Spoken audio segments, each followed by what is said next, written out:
कि अपने agree hub jet institute के डिजिटल प्लेटफॉर्म के ऊपर वर्तमान में हमारा जो टॉपिक चल रहा है जेट का सेल बायोलॉजी, और सेल बायोलॉजी के टॉपिक में आज का जो हमारा टॉपिक रहेगा यूनिट सेल मेम्ब्रेन, इकाई झिल्ली प्रारूप के तहत एकल झिल्ली युक्त कोशिकांगों में दूसरा कोशिकांग अंतःप्रदवी जालिका। हमारे टॉपिक के अंदर हम पहले से ये पढ़ रहे हैं कि हमने डबल लेयर ऑर्गन वाले सारे कोशिकांग हमने कर दिए। कौन कौन से किए? पहला हमने क्या किया? पहला हमने किया माइटोकॉन्ड्रिया, दूसरा किया हरित लवक, तीसरा किया केंद्रक। ये तीन कोशिकांग दोहरी झिल्ली युक्त थे। अभी हम पढ़ रहे हैं अंतः झिल्ली तंत्र। क्या पढ़ रहे हैं बेटा? अभी हम पढ़ रहे हैं एंडोमेम्ब्रेन सिस्टम। ये लो मित्रों, एंडोमेम्ब्रेन सिस्टम के बारे में पढ़ने जा रहे हैं। अपने अंतः झिल्ली तंत्र के बारे में हमने पहला कोशिकांग गोल्जी काय कर दिया, गोल्जी बॉडी हमने कर दिया। क्या उपनाम थे गोल्जी बॉडी के? कोई बताएगा मेरे को? गोल्जी बॉडी को गोल्जी काय कहते हैं, गोल्जी काय को गोल्जी कॉम्प्लेक्स कहते हैं, गोल्जी कॉम्प्लेक्स को डाल्टन कॉम्प्लेक्स कहते हैं, डाल्टन कॉम्प्लेक्स को बेकर्स बॉडी कहते हैं, बेकर्स बॉडी को और क्या बोलते हैं? क्या बोलते हैं? क्या बोलते हैं? आइडियोसोम बोलते हैं। यदि गोल्जी काय को डिक्टियोसोम बोला जाए तो इसे किस नाम से जाना जाएगा? पादप गोल्जी काय के नाम से जाना जाएगा। पादप गोल्जी काय डिक्टियोसोम के द्वारा संश्लेषित होने वाले कोशिका भित्तीय पदार्थों के नाम कौन कौन से हैं? पहला क्या बोलेंगे? Cellulose, hemicellulose, pectin, lignin. चारों किस प्रकार की शर्करा है? पॉलीसैकेराइड शर्करा है। कैसी शर्करा बेटा? ये पॉलीसैकेराइड है। इसके उपरांत बचे हुए दो भाग हैं क्यूटीन और सुबेरिन, उनका निर्माण किसी और कोशिकांग से होगा। उसके बारे में इस टॉपिक के बाद वाला टॉपिक हमारा आ जाएगा। पहले बताता हूं प्लांट लाइसोसोम, स्पिरोसोम। क्या बोलेंगे? स्पिरोसोम। आज का हमारा जो टॉपिक है वो है कौन सा? ER। क्या बोल दिया? Endoplasmic reticulum. ये लो भाई, एंडोप्लाज्मिक रेटिकुलम, रेटिकुलम बोलते हैं। अंतःप्रदवी जालिका कहा जाता है बेटा इसे। क्लियर हुए बेटा? हम ये बोलेंगे कि ये कोशिकांग कैसा है, कैसा कोशिकांग है ये कोशिका द्रव्य में बिखरा हुआ है। क्या बोलेंगे बेटा? पहली बात, इसके लिए एक वर्ड बोला गया है, हम कह सकते हैं कोशिका द्रव्य में बिखरा हुआ। कोशिका द्रव्य में बिखरा हुआ है। बिखरा हुआ होने के कारण अपन इसको क्या कह सकते हैं? इस कोशिकांग को विस्तृत कोशिकांग भी कहा गया। क्या बोला गया बेटा? विस्तृत कोशिकांग भी कहा गया है। याद रखिएगा इस बात। इसके बारे में किस वैज्ञानिक ने सर्वप्रथम विवेचना की? कौन था इसका जनक? इसका जनक कौन था? इसके खोजकर्ता कौन थे? इसके खोजकर्ता थे पोर्टर। कौन थे बेटा? पोर्टर। ये लो, ये इसका नाम है पोर्टर। पोर्टर ने सबसे पहले इसकी डिस्कवरी की थी। कन्फर्म होगा बेटा? अंतः झिल्ली तंत्र के अंदर पाया जाता है। ये आपको मालूम है। ये किसके साथ मिलकर काम करेगा? ये गोल्जी बॉडी, अंतःप्रदवी जालिका और लाइसोसोम और वैक्यूल के साथ में मिलकर काम करता है। इसका जीवन या इसके कार्य गोल्जी बॉडी और लाइसोसोम के अलावा या के अतिरिक्त क्या हो सकता है? ये पॉसिबल ही नहीं है, ये संभव नहीं होता। दूसरा का अगली बात क्या आती है बेटा? ये पाया कहां जा रहा है? बेसिकली हम क्या देखते हैं? केंद्रक की बाहरी झिल्ली पर। क्या बोलेंगे? केंद्रक की बाहरी झिल्ली के ऊपर ये अंतःप्रदवी जालिका जो होती है वो क्या होती है? उपस्थित होती है। यहां तक किसी बच्चे को कोई डाउट है क्या? ये कॉमन स्ट्रक्चर है। विस्तृत कोशिकांग है, कोशिका द्रव्य में बिखरा हुआ है। दूसरी बात बेटा, और इसकी पहचान क्या है? अंतःप्रदवी जालिका कभी समूह में नहीं पाई जाती। ये कभी भी समूह में उपस्थित नहीं होती। बात समझ में आया बेटा? जैसे गोल्जी बॉडी था, क्या था? वो ढेर ही था एक प्रकार का।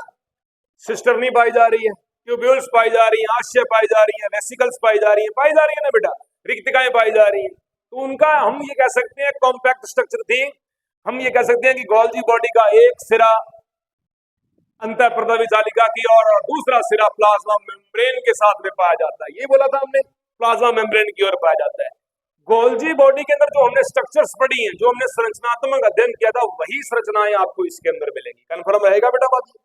तो हमने क्या लिखा, ये समूह के अंदर उपस्थित नहीं होती, समूह में नहीं पाई जाएगी, विस्तृत होंगी, बिखरी हुई तरीके से पाई जा सकती हैं। कन्फर्म हुआ। इसकी स्ट्रक्चर पढ़ेंगे हम। जब हम इसकी संरचना के बारे में पढ़ते हैं, अंतःप्रदावी जालिका की स्ट्रक्चर के बारे में पढ़ते हैं, इसमें हमें 3 पार्ट दिखाई देते हैं। पहला पार्ट कौन सा है बेटा, बोलेंगे सिस्टर्नी। दूसरा पार्ट कौन सा है, हम कहेंगे आशय, वेसिकल। तीसरा पार्ट कौन सा है, हम पढ़ेंगे ट्यूब्यूल्स। ये लो मित्रों, ये 3 संरचनाएं कहाँ मिलेंगी बेटा, अंतःप्रदावी जालिका की संरचना में पाई जाती हैं। ठीक है भाई मित्रों, समझ आ गया। 3 स्ट्रक्चर मिलेगी आपको, पहली सिस्टर्नी मिलेगी, दूसरी आशय मिलेगी, तीसरी ट्यूब्यूल्स मिलेगी। कन्फर्म हुआ, समझ आ गया। चल रहा हूं मैं इसकी स्ट्रक्चर के ऊपर, नेक्स्ट पेज के ऊपर देखें ध्यान से। हमने पहला स्टेप पढ़ा सिस्टर्नी। क्या पढ़ा बेटा, सिस्टर्नी। क्या बोलूंगा सिस्टर्नी के लिए, भाई ये चपटी होती, कैसी होती है, चपटी होती है, अशाखित होती है। बस इसकी इतनी की पहचान है, ये चपटी मिलेगी, अशाखित मिलेगी। कभी कभी इसके साथ में राइबोसोम चिपका हुआ हो सकता है, ये लिखना मत, आगे टॉपिक आ जाएगा उसमें करवा। नंबर 2 पे क्या आता है बेटा जी, आशय। क्या बोलूंगा बेटा मैं इसको, आशय। आशय को क्या कहा जाता है, वेसिकल कहा जाता है। क्या कहा जाता है बेटा, वेसिकल कहा जाता है। अब सिस्टर्नी चपटी है, अशाखित है। आशय कैसी है, गोल है। ठीक है, आशय कैसी है, बोल दूंगा मैं, गोल है। और इसके अंदर क्या सिस्टम हो सकता है। ठीक है, अब आगे देखो, आशय बेसिकली किसका परिणाम होता है, ट्यूब्यूल्स का। किसका परिणाम होता है, ट्यूब्यूल्स का परिणाम होता है। दोनों के लिए कथन बोला गया है। क्या कथन बोला गया है कि सिस्टर्नी और आशय यानी कि वेसिकल ये दोनों मिलकर किसका निर्माण करती हैं, रफ एंडोप्लाज्मिक रेटिकुलम का निर्माण करती है, खुरदरी अंतःप्रदावी जालिका का निर्माण करती है। ये लो जी, खुरदरी अंतःप्रदावी जालिका, खुरदरी अंतःप्रदावी जालिका का ये निर्माण करती है। ये बात ध्यान दीजिएगा, याद रखोगे, भूलोगे तो नहीं। पता लग गया। तीसरे पार्ट के ऊपर चल रहा हूं बेटा मैं। कौन सा पार्ट है हमारा, सी पार्ट। सी पार्ट पे चलूंगा मैं, ट्यूब्यूल्स। ये लो मित्रों, ट्यूब्यूल्स के ऊपर आते हैं। ट्यूब्यूल्स कैसी संरचना है, मैं बोलूंगा शाखित। शाखित है, ब्रांच्ड है, नलिकाकार है। कैसी संरचना है बेटा, नलिकाकार है, शाखित है, नलिकाकार है। क्या काम करती है ये, हम कह सकते हैं SER, स्मूथ एंडोप्लाज्मिक रेटिकुलम, यानी कि चिकनी अंतःप्रदावी जालिका का निर्माण करती है। चिकनी अंतःप्रदावी जालिका हमेशा किसके द्वारा बनी होती है, किसके द्वारा बनी होती है बेटा, केवल ट्यूब्यूल्स के द्वारा निर्मित होती है। कंफर्म रहेगा। 3 संरचनाएं हैं। क्वेश्चंस लिखो बेटा इसके लिए, इसके ऊपर क्वेश्चन कैसे आएगा, देखो क्वेश्चन लिखो। पहला क्वेश्चन क्या आएगा इसके ऊपर, इस पे क्वेश्चन आता है बेटा, अगर मैं आपको डायरेक्ट पूछूं अंतःप्रदावी जालिका की कौन सी संरचना अशाखित होती है, सिस्टर्नी अशाखित है, लंबी है, चपटी है, अगर चपटी है तो लंबी भी है। अगर अपने बात करते हैं आशय के साथ में, अगर क्वेश्चन कैसा आया हुआ है, क्वेश्चन आता है प्लाज्मा झिल्ली के साथ जुड़ने वाली संरचना कौन सी है।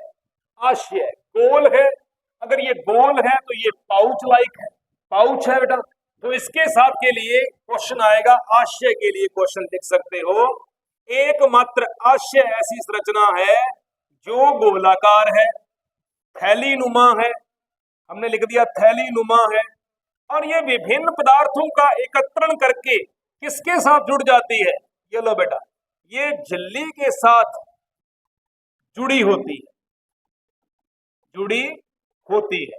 तो क्वेश्चन आ सकता है अंतःप्रदावी जालिका के लिए कि अंतःप्रदावी जालिका की कौन सी संरचना होती है जो प्लाज्मा झिल्ली के साथ में जाकर जुड़ जाती है। किसके साथ में जुड़ जाती है बेटा, प्लाज्मा झिल्ली के साथ में जाकर क्या हो जाती है, ये जुड़ जाती है। ये लो मित्रों, ये इसका एक इंपॉर्टेंट क्वेश्चन है।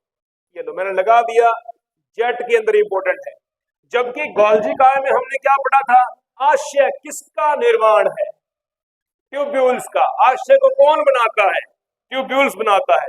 सेम आशय यहाँ पे है, सेम काम यहाँ पे है। अब अगर ये गोल है, थैलीनुमा है, तो इसकी प्रवृत्ति कैसी होगी, ये स्त्रावी प्रकार की हो सकती है, ये ग्रंथिल प्रकार की हो सकती है। कन्फर्म हुआ बेटा, ये समझ आ गया अपने को भी। अब आशय के ऊपर क्वेश्चन आ गया, एक क्वेश्चन और लिखो इसके ऊपर। लिखो क्या लिखोगे आप, क्वेश्चन लिखो, यूकैरियोटिक कोशिकाओं में, यूकैरियोटिक कोशिकाओं में, यूकैरियोटिक कोशिकाओं में अंतःप्रदावी जालिका, यूकैरियोटिक कोशिकाओं में, यूकैरियोटिक सेल्स के अंदर अंतःप्रदावी जालिका जो होती है, ये चपटी भी है, थैलीनुमा है, जालिकावत है, जालिकावत तथा कोशिका द्रव्य में, कोशिका द्रव्य में विस्तृत संरचना के रूप में पाई जाती है। कोशिका द्रव्य में विस्तृत संरचना के रूप में पाई जाती है। दोबारा बोल रहा हूं मैं, सुने ध्यान से। प्रश्न आया हुआ है यूकैरियोटिक कोशिका के लिए। पहली बात तो यह है कि प्रोकैरियोटिक कोशिकाओं में ये होती ही नहीं। बात समझ आई, झिल्ली युक्त कोशिका प्रोकैरियोटिक कोशिका में होते ही नहीं, तो यूकैरियोटिक कोशिका में पाई जाएगी। यूकैरियोटिक कोशिका का मतलब क्या है, पादप कोशिका और जंतु कोशिका दोनों में पाई जाएगी।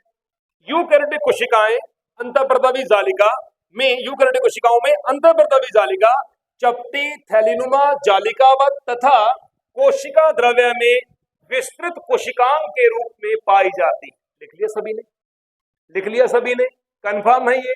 चलता हूं मैं नेक्स्ट पार्ट की। हम पढ़ेंगे आगे टाइप्स। किसके टाइप पढ़ेंगे हम, अंतःप्रदावी जालिका के प्रकार के बारे में बात पढ़ेंगे। अंतःप्रदावी जालिका के हम करने जा रहे हैं टाइप, कितने प्रकार के होते हैं। अंतःप्रदावी जालिका के जो संरचना है वो बेसिकली दो प्रकार की पाई जाती है। पहली होती है बेटा RER, RER पूरा नाम जानते हो इसका, रफ एंडोप्लाज्मिक रेटिकुलम। क्या बोलेंगे, rough endoplasmic reticulum, endoplasmic reticulum. खुरदरी अंतःप्रदावी जालिका, हिंदी में लिख सकते हो खुरदरी अंतःप्रदावी जालिका।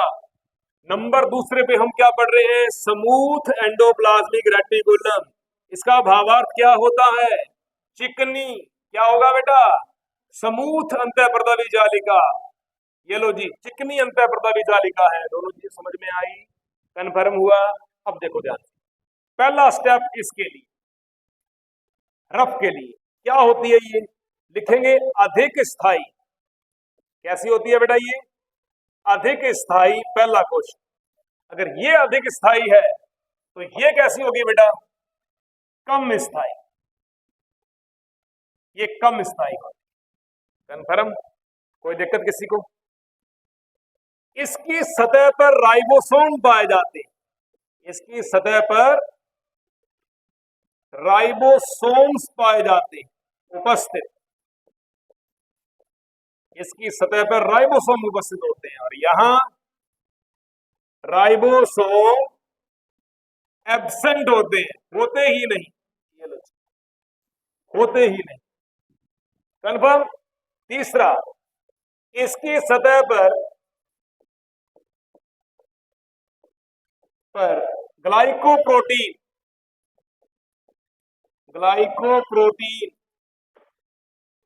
कितने प्रकार के ग्लाइकोप्रोटीन होते हैं बेटा, दो प्रकार के पाए जाते हैं, दो प्रकार के उपस्थित होते हैं।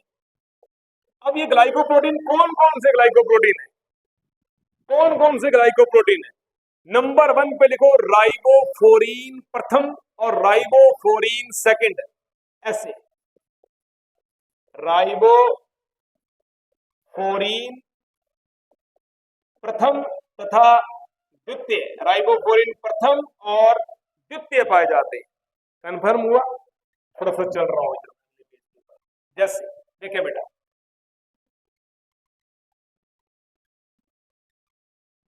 ये इसकी संरचना है।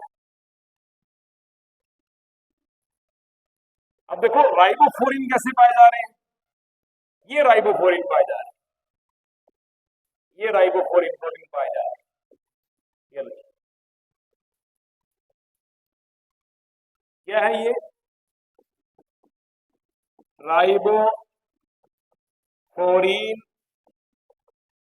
फर्स्ट और सेकंड ये पाए जा रहे हैं।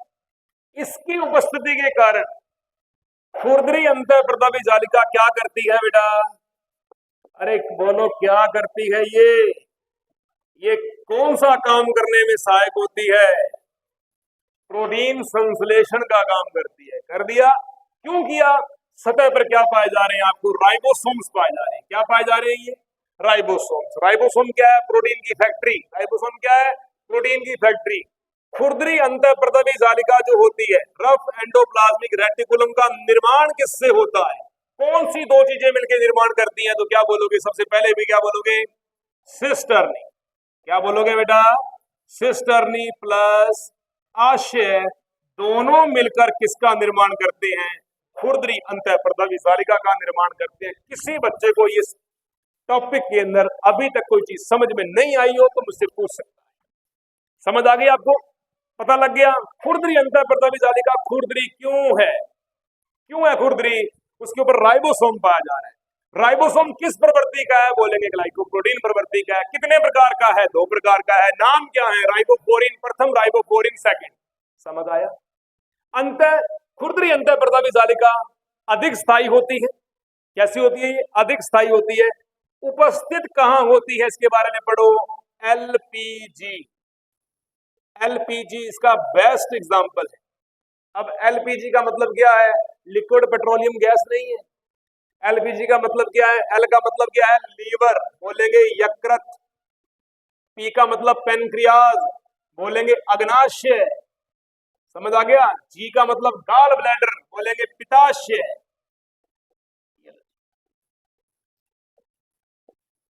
एल का मतलब लीवर, पी का मतलब पेनक्रियाज, जी का मतलब गॉल ब्लैडर। समझ आ गया बेटा। इन तीनों कोशिकांगों के अंदर, इन तीन अंगों के अंदर बहुतायत मात्रा में क्या पाई जाती है, खुरदरी अंतःप्रदावी जालिका पाई जाती है। कंफर्म, कोई दिक्कत नहीं किसी को। चलता हूं मैं दूसरे पॉइंट के ऊपर।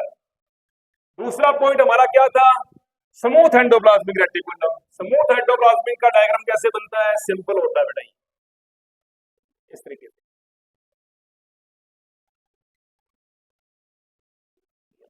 ये चिकनी अंतःप्रदावी जालिका होती है। पहली बात, राइबोसोम एब्सेंट, तो इसके ऊपर राइबोसोम ग्लाइकोप्रोटीन तो होता नहीं है, तो यहां पर क्या मिला जाएगा, इसकी सतह पे मिलेगा आपको ग्लाइकोजन। ग्लाइकोजन तथा लिपिड उपापचय। लिपिड उपापचय की प्रक्रियाएं संपन्न होती है, की प्रक्रियाएं संपन्न होती है। कंफर्म, पहली चीज पता लग गई। ये प्रोटीन संश्लेषण करती है, तो ये किसका संश्लेषण करेगी, बोलेंगे लिपिड संश्लेषण। किसका करेगी बेटा, लिपिड का संश्लेषण करने में सहायक होती है। इसके लिए बेस्ट एग्जांपल क्या मिलेगा, इसके लिए बेस्ट एग्जांपल मिलेगा एडिपोस टिश्यू। एडिपोस उत्तक में या पेशियों की होने वाली प्रक्रियाओं, जिन जिन अंगों में पेशियां मिलेंगी, पेशियों की क्रियाओं के अंदर जहां पेशियां सक्रिय होकर भाग लेती हैं, उनमें क्या मिलेगी आपको, चिकनी अंतःप्रदावी जालिका। क्वेश्चन आता है एडिपोस उत्तक क्या है। एडिपोस उत्तक ये है कि मानव शरीर में, चाहे महिला के चाहे पुरुष के, जहां वसा का अत्यधिक जमाव होता है, जैसे थाइस, हिप्स, ये चीजें, ठीक है, इनके ऊपर क्या है, एडिपोस टिश्यू जो होता है उसका जमाव बहुत ज्यादा हो जाता है। जहां एडिपोस टिश्यू का जमाव ज्यादा होगा, वहां वसा का और लिपिड का संश्लेषण होगा।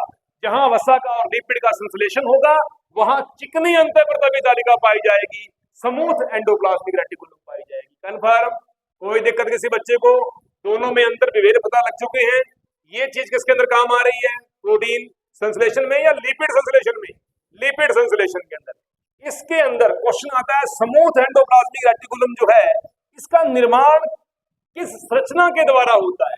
यदि हम इसकी संरचना की बात करें तो इसके अंदर आपको केवल और केवल क्या मिलेगा, क्या मिलेगा बेटा, केवल इसमें ट्यूब्यूल्स पाई जाती है। ट्यूब्यूल्स को हिंदी में क्या बोलते हैं, नलिकाएं बोलते हैं। क्या बोलते हैं बेटा, केवल नलिकाएं पाई जाती है।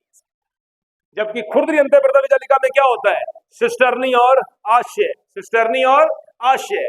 आशय किसके द्वारा निर्मित होता है, इसके द्वारा। ट्यूब्यूल्स बनाती हैं आशय को, लेकिन आशय जुड़ता किसके साथ में है, सिस्टर्नी के साथ में है। जब आशय सिस्टर्नी के साथ में जुड़ जाएगा खुरदरी अंतःप्रदावी जालिका कहलाएगी, और ट्यूब्यूल्स के द्वारा निर्मित संरचना चिकनी अंतःप्रदावी जालिका कहलाती है।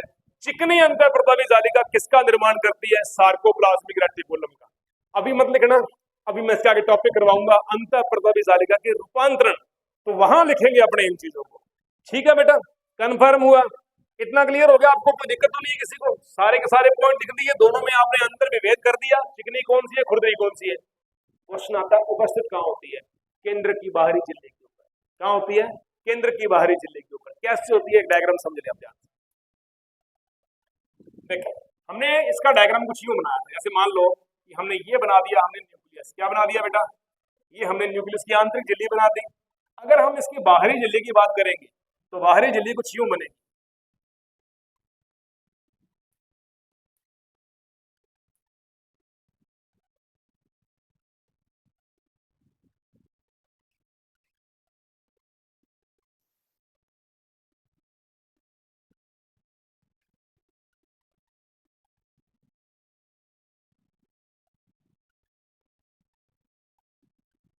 कुछ यूं बनेगी। अब देखो ध्यान से, ये तो थी केंद्र की आंतरिक झिल्ली। क्या थी बेटा, केंद्र की आंतरिक झिल्ली थी। अब क्या हुआ, जो बाहर वाली झिल्ली है इसके यहाँ तो क्या पाए जाएंगे बेटा, राइबोसोम्स पाए जाएंगे। नीचे वाली सरफेस होगी, इसके ऊपर कुछ भी नहीं होगा, फिर यहाँ राइबोसोम पाए जाएंगे। ये देखो इस तरीके से ऐसे। अब ध्यान देना, ये जो ऊपर वाली सरफेस है इसको इसको क्या बोल दूंगा मैं, RER। क्या बोल दूंगा बेटा मैं, RER। नीचे वाली को क्या बोल दूंगा मैं, SER, स्मूथ एंडोप्लाज्मिक रेटिकुलम। ऐसे भी हो सकती है डायरेक्ट अंतःप्रदावी जालिका राइबोसोम युक्त भी हो सकती है, चिकनी भी हो सकती है। इसके ऊपर राइबोसोम नहीं पाया जाएगा, वो भी हो सकती है। क्वेश्चन लिखे इसके ऊपर, लिखो बेटा क्वेश्चन, पेपर में जो क्वेश्चन आया हुआ है क्वेश्चन लिखे। इसके लिए क्या लिखोगे, स्क्रीन छोड़ क्यों जाती है, दिक्कत क्या है, इसको क्वेश्चन लिखो बेटा। इसके लिए लिखो,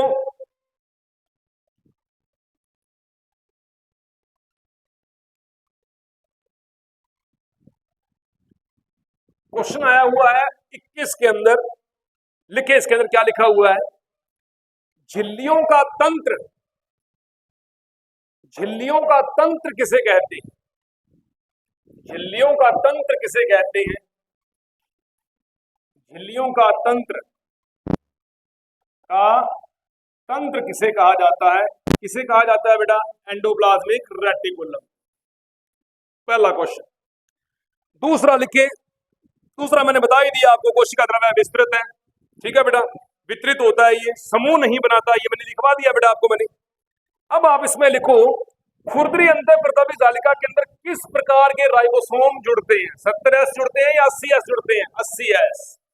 ये लो 80S राइबोसोम मिलेंगे बेटा। 80S राइबोसोम कहां पाए जाएंगे, खुरदरी अंतःप्रदावी जालिका में। नोट कर लेना भाई इसको, खुरदरी अंतःप्रदावी जालिका के अंदर क्या मिलेंगे, 80S राइबोसोम्स पाए जाते हैं। हेडिंग लगाएंगे इसके बाद में, अंतःप्रदावी जालिका के रूपांतरण, अंतःप्रदावी जालिका के रूपांतरण। नेक्स्ट हेडिंग डालेंगे अपने, ये आपने उतार लिया सभी बच्चों ने, अंतःप्रदावी जालिका के रूपांतरण। पहला रूपांतरण अपने क्या लिखेंगे, माइक्रोसोम। देखो बेटा माइक्रोसोम, चक्कर क्या है स्क्रीन को यार, क्या लगा हुआ है स्क्रीन। नेक्स्ट चलता हूं, चल दूं आगे। हम पढ़ रहे हैं रूपांतरण। मॉडिफिकेशन बढ़ रहे हैं। किसके रूपांतरण बढ़ रहे हैं बेटा? अपने अंतः प्रदवी जालिका के रूपांतरण बढ़ रहे हैं। क्वेश्चन पहले आया हुआ है, टॉपिक आएगा बेटा माइक्रोसोम। देखो ध्यान से भाई, माइक्रोसोम का अर्थ क्या है? माइक्रो का मतलब होता है छोटा, स्मॉल, और सोम का मतलब बॉडी या काय। तो मैंने लिख दिया माइक्रो प्लस सोम्स लिख दिया मैंने यहाँ पे। माइक्रो का मतलब होता है सूक्ष्म, सूक्ष्म खंड, सूक्ष्म पार्ट, या लिख सकता हूं छोटे टुकड़े। हमने क्या लिख दिया बेटा? छोटे टुकड़े लिख दिया बेटा यहाँ पे, छोटे टुकड़े, स्मॉल फ्रेगमेंट। सोम्स का मतलब क्या होता है? बॉडी। सोम्स का मतलब होता है बॉडी, बॉडी का मतलब होता है काय, काय मतलब शरीर की काय। माइक्रोसोम किसके टुकड़े हैं? हम लिखेंगे अंतः प्रदवी जालिका के स्मॉल या छोटे टुकड़े। ये लो जी, मैंने लिख दिया अंतः प्रदवी जालिका के टुकड़े। क्वेश्चन आता है, क्या जीवित अंतः प्रदवी जालिका के टुकड़े होते हैं? नहीं होते। जब आप अंतः प्रदवी जालिका के टुकड़े करोगे मतलब कोशिका मृत है। क्या है बेटा? क्वेश्चन आता है यहाँ पे, कोशिका के मृत होने पर, कोशिका के मृत होने पर, जब कोशिका मृत अवस्था के अंदर, कौन सी अवस्था में है बेटा?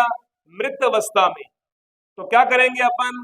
अंतः प्रदवी जालिका के टुकड़े किए जाते हैं। अंतः प्रदवी जालिका के टुकड़े किए जाते हैं। अंतः प्रदवी जालिका के टुकड़े कौन सी विधि के द्वारा किए जाते हैं? सेंट्रीफ्यूगेशन या अपकेंद्रण विधि के द्वारा। किसके द्वारा बेटा? अंतः प्रदवी जालिका के टुकड़े अपकेंद्रण विधि के द्वारा किए जाते हैं। अपकेंद्रण विधि के द्वारा, विधि के द्वारा क्या किया जाता है बेटा? एक अपकेंद्रण का मतलब समझते हो? जब आप अपने ब्लड का डोनेशन करके आते हो या खून चेक करवाते हो, वो आपका ब्लड एक ट्यूब में डालता है, फिर एक यंत्र पड़ा होता है उसके अंदर वो डाल देता है इस तरीके से, फिर वो उसको बटन दबाता है, वो तेज गति से घूमता है ना, नीचे नीचे आपकी आरबीसी बैठ जाती है, ऊपर ऊपर आपका प्लाज्मा आ जाता है, आता है ना बेटा, उसको बोलते हैं सेंट्रीफ्यूगेशन, अपकेंद्रण। क्या बोलते हैं? अपकेंद्रीकरण। और यंत्र का नाम क्या है? Centrifugation, centrifugation. ये उस यंत्र का नाम है जिसके द्वारा आप अंतः प्रदवी जालिका के टुकड़े कर सकते हो। दोबारा बताऊं, रिपीट करूं मैं? माइक्रोसोम का मतलब क्या होता है? माइक्रोसोम का मतलब होता है अंतः प्रदवी जालिका के टुकड़े। और अंतः प्रदवी जालिका के टुकड़े कब संभव है? जब कोशिका मृत होती है। कब होती है बेटा? जब कोशिका मृत होती है तब अपने क्या करते हैं? अंतः प्रदवी जालिका के टुकड़े जो होते हैं प्राप्त करते हैं। कौन सी विधि से प्राप्त करेंगे? सेंट्रीफ्यूगेशन विधि से या अपकेंद्रण विधि के द्वारा हम इसको प्राप्त करेंगे। माइक्रोसोम, ये इसका रूपांतरण है। ओके, सेकंड पार्ट पे चलते हैं बेटा। सेकंड पार्ट के लिए आप लिखो इर्गेस्टोप्लाज्म, सॉरी सार्कोप्लाज्म रेटिकुलम लिखा दो आप, है ना। तो पहला पार्ट हमारे पास में आ गया माइक्रोसोम। दूसरे पार्ट के ऊपर चल रहा हूं बेटा मैं, चलो दूसरे पार्ट के ऊपर चलते हैं अपने। Sarcoplasm, sarcoplasmic reticulum, reticulum. अब देखो नाम से याद कराता हूं आपको मैं, सार्कोप्लाज्मिक रेटिकुलम। तो सार्कोप्लाज्मिक रेटिकुलम मतलब किससे निर्मित है बेटा? ये स्मूथ एंडोप्लाज्मिक रेटिकुलम का रूपांतरण बढ़ेगा। क्वेश्चन आएगा सार्कोप्लाज्मिक रेटिकुलम किस प्रकार का रूपांतरण है? तो आप बोलोगे चिकनी अंतः प्रदवी जालिका का रूपांतरण है। प्रश्न कैसे आया हुआ है? सुने ध्यान से। प्रश्न आया हुआ है बेटा, किसका संचयन करता है? ये पहला क्वेश्चन ये पूछा जाएगा, ये किसका स्टोरेज करेगा? तो नंबर 1 पे हम संचयन का प्रश्न लिख रहे हैं बेटा यहाँ। तो संचयन किसका करेगा? पहला काम, ये ऊर्जा का संचयन करता है। ऊर्जा के संचयन मतलब एटीपी का। एटीपी के साथ में इसको और क्या चाहिए? लिख देंगे कैल्शियम पैक्टेट आयन। ये लो, अति महत्वपूर्ण क्वेश्चन है ये जेट में आया हुआ है क्वेश्चन, ये जेट में आया हुआ है। और वहां सिर्फ ये पूछा गया था कि किसका संचयन करता है? अपने बोलेंगे ऊर्जा का संचयन करता है, लिख दिया। अब दूसरी बात बेटा, चिकनी अंतः प्रदवी जालिका के फिर जाओ, जब हमने अंतर पढ़े चिकनी अंतर प्रद्रवी जालिका पाई कहां जाती है? कहां पाई जाती है? कहां पाई जाएगी? ध्यान से देखो, वसीय ऊतकों में। वसीय ऊतक को अंग्रेजी में क्या बोलते हैं बेटा? Adipose tissue. क्या बोलते हैं? एडिपोस। ऊतक युक्त स्थानों पर, पहली बात तो ये समझ लो, ऊतक युक्त स्थानों पर पहला काम ये हो गया। दूसरा मैंने काम और क्या लिखवाया था? जहां पेशीय संकुंचन होता है। क्या होता है बेटा? पेशीय संकुंचन होता है। ये लो, पेशीय संकुंचन प्रक्रिया में सहायक, प्रक्रिया में सहायक। ये लो, अब इन दोनों में से शानदार क्वेश्चन क्या आया हुआ था? वसीय ऊतक के लिए आया था। ये क्वेश्चन इंपॉर्टेंट है और ये पेपर में आ चुका है। ये पेपर में आ चुका है। वसीय ऊतकों के संश्लेषण में, वसीय ऊतकों की जहां प्रक्रियाएं पाई जाती हैं, जहां वो पाए जाते हैं, एडिपोस टिश्यू के रूप में पाए जाते हैं, वहां किस प्रकार की अंतर प्रद्रवी जालिकाएं पाई जाती हैं? चिकनी अंतर प्रद्रवी जालिका पाई जाती है। क्वेश्चन और लिखो इसके लिए, ठीक है बेटा। हृदय की मांसपेशियां, कंकाल, हृदय की मांसपेशियां, एक बढ़िया शानदार एग्जांपल और आया हुआ है। 21 के अंदर क्वेश्चन आया हुआ है बेटा। ये क्या लिखा हुआ है इसमें? लिखो बेटा आप ये, कंकाल तथा हृदय पेशियां, कंकाल और हार्ट मसल, हृदय पेशियां, कंकाल तथा हृदय पेशियों में ये उपस्थित होती, कंकाल तथा हृदय पेशियों के अंदर बेटा ये पाई जाती है। ये अच्छा क्वेश्चन आया हुआ है। इसके अलावा बेटा इसमें लिखो बेटा आप ये, हमने लिख दिया यहाँ पे कि मांसपेशियां, क्या लिखा मैंने? ये रहा, मांसपेशियों के संकुचन के अंदर ये इसका बहुत ही शानदार इंपॉर्टेंट क्वेश्चन है। ये सीयूटी लेवल के अंदर भी आज से 2 साल पहले ये क्वेश्चन आया हुआ था, याद रखिएगा। 2 पॉइंट मैंने आपको पढ़ा दी। पहला हमने क्या पढ़ा बेटा? माइक्रोसोम। माइक्रोसोम के लिए क्या शब्द इस्तेमाल करोगे?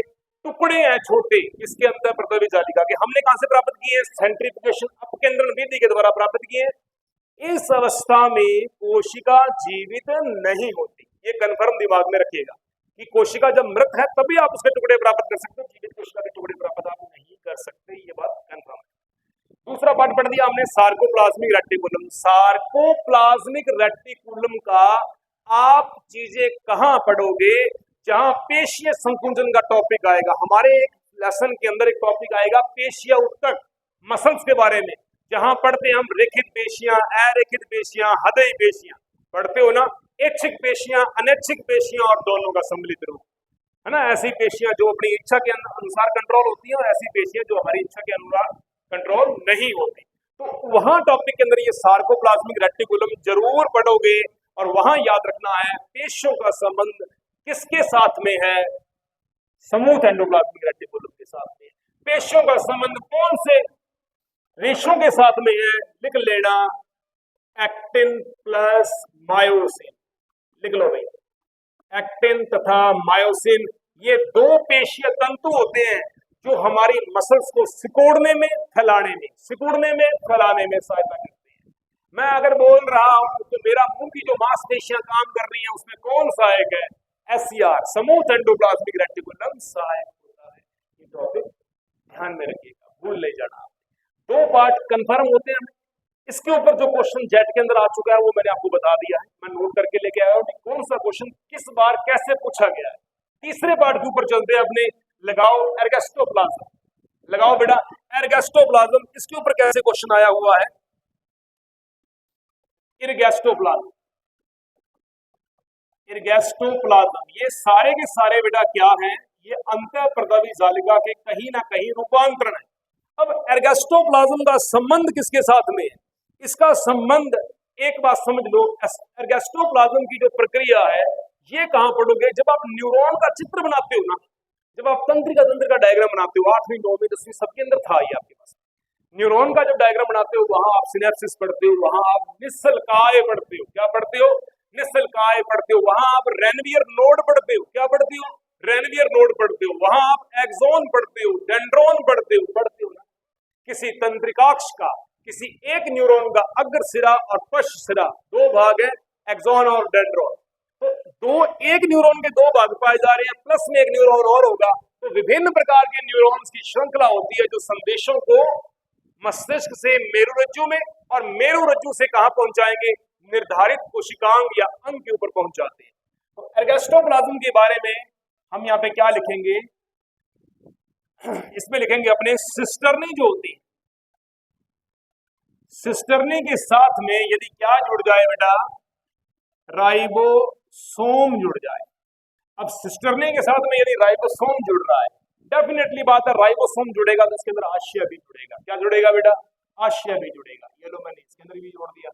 अगर ये आशय जुड़ेगा, मैंने आशय क्यों जोड़ा है, क्योंकि राइबोसोम सिस्टर्नी के ऊपर आते ही ये क्या बन जाएगा, ये क्या बन जाएगा, खुरदरी अंतःप्रदवी जालिका बन जाएगी। बन जाएगी या नहीं बनेगी, कोई डाउट है बेटा, कोई प्रॉब्लम है?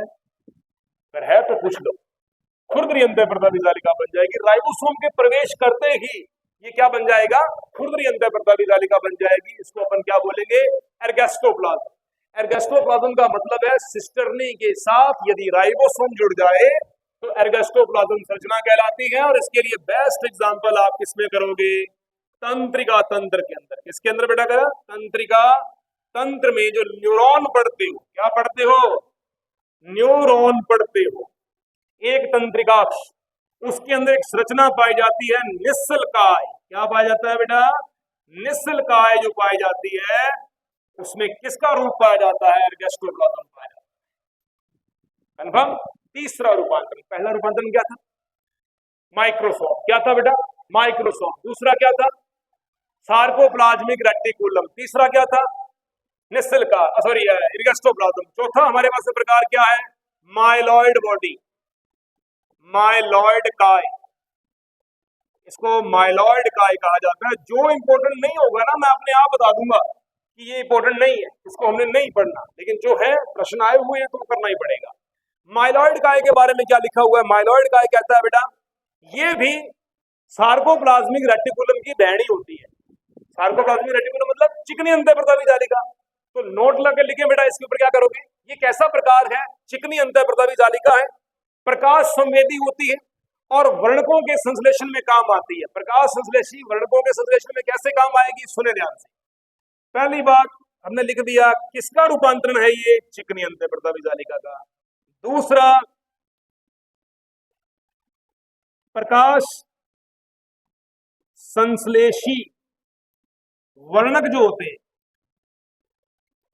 इनके संश्लेषण, इनके संश्लेषण, और इनका संश्लेषण कौन करेगा, बेस्ट एग्जांपल क्या होती है, आंख की रेटिना,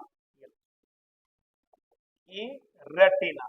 क्योंकि आपको पता है आपकी आंख के अंदर कोण और शलाका, दृश्यक और शलाका कोशिकाएं पाई जाती है। पढ़ा है आपने आंख के अंदर, 8वीं में लेसन था या 9वीं के अंदर था, 8वीं और 9वीं के अंदर था, जहां आप नेत्र का चित्र पढ़ते हो। आप 6 मसल्स पढ़ी थी आपने उसके अंदर, उसमें 6 मसल्स पाई जाती हैं।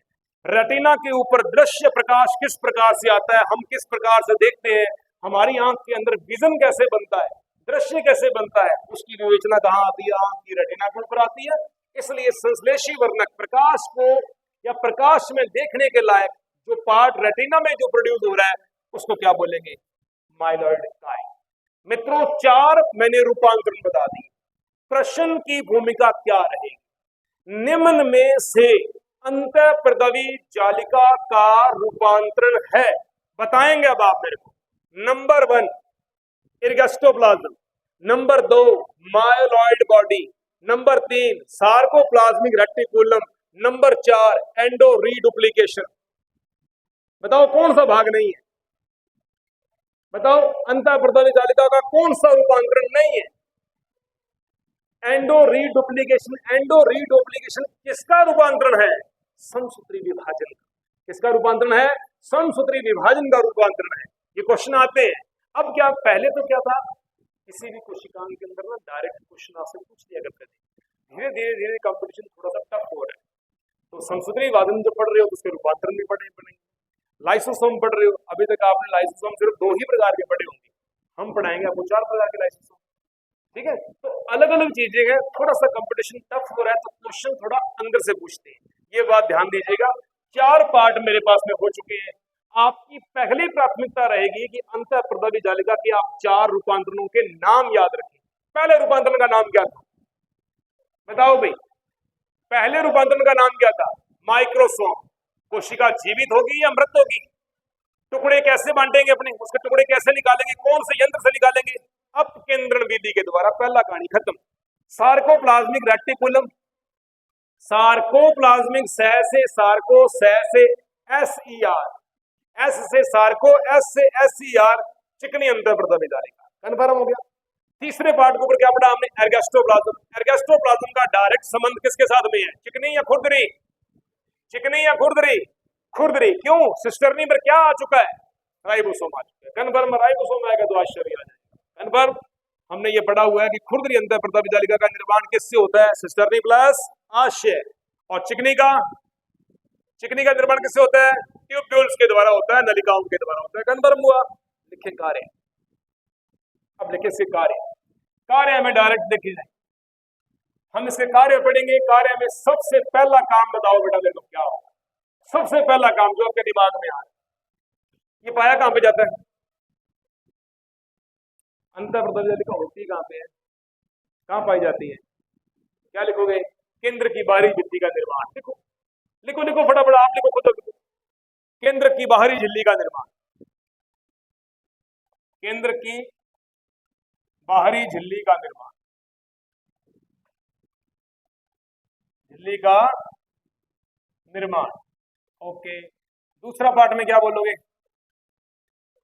गोल्जी का तथा लाइसोसोम का निर्माण। कल क्या मैंने बोला था? मैंने क्या बोला था कल? कि अगर गोल्जी बॉडी लाइसोसोम और अंतः प्रदवी जालिका का निर्माण करती है तो क्या ये गोल्जी काय और लाइसोसोम का निर्माण नहीं करेगी क्या? लिख दो, लिख दो, गोल्जी काय तथा लाइसोसोम का निर्माण। गोल्जी बॉडी तथा लाइसोसोम का निर्माण। क्या हो रहा है यार? गोल्जी बॉडी तथा लाइसोसोम का निर्माण करने में काम आती है। ओके। नंबर 3 पे लिखो, अंतः झिल्ली तंत्र निर्माण में सहायक। अंतः झिल्ली तंत्र, अंतः झिल्ली तंत्र निर्माण में सहायक, निर्माण में सहायक। दिक्कत क्या है? अंतः झिल्ली निर्माण में सहायक। अगला लिखो, प्रोटीन संश्लेषण में, प्रोटीन संश्लेषण। खत्म हुआ अपना काम इसका। प्रोटीन संश्लेषण तथा लिपिड व वसा का संश्लेषण, लिपिड व वसा का संश्लेषण करने में ये सहायक होती है। लिख दिया बेटा? कन्फर्म हो गया। आगे लिखो, अंडे में पीतक निर्माण में सहायक। याद करो, अंडा कैसा होता है? गरम। जी गोल्जी बॉडी, ER अंतः प्रदवी जालिका, M और माइटोकॉन्ड्रिया। लिखो, अंडे में पीतक निर्माण में सहायक, अंडे में पीतक निर्माण में सहायक। ठीक है। सबसे बड़ा इसका क्वेश्चन जो लगभग 4 से 5 बार जेट के पेपर में क्वेश्चन रिपीट हो चुका है, कोशिका के अंतः कंकाल के निर्माण में सहायक। कोशिका के, बेटा ये क्वेश्चन फिर बोल रहा हूं, ये बहुत ज्यादा इंपॉर्टेंट क्वेश्चन लिखवा रहा हूं आपको मैं। कोशिका के अंतः कंकाल के निर्माण में सहायक, निर्माण में सहायक। कोशिका का अंतः कंकाल, एंडोस्केलेटन सिस्टम जो होता है, उसको बनाने के अंदर ये काम आता है। ओके। इसके अलावा आपने क्या लिख दिया? लाइसोसोम के निर्माण में, गोल्जी बॉडी के निर्माण में, सूक्ष्म काय के निर्माण में। और लिख लो बेटा, सूक्ष्म काय, सूक्ष्म काय के निर्माण। अब बेटा ये सूक्ष्म काय कौन कौन से, बताओ मेरे को, कितने नाम है इसके? कौन कौन से नाम हो सकते हैं? क्या यार, स्लाइड को दिक्कत क्या है इसको? सूक्ष्म काय के निर्माण में कौन कौन से सूक्ष्म काय हो सकते हैं? नंबर 1 लिखो, ग्लाइऑक्सिसोम, ग्लाइऑक्सिसोम। नंबर 2 पे लिखो परऑक्सिसोम। नंबर 3 पे लिखो स्फीरोसोम,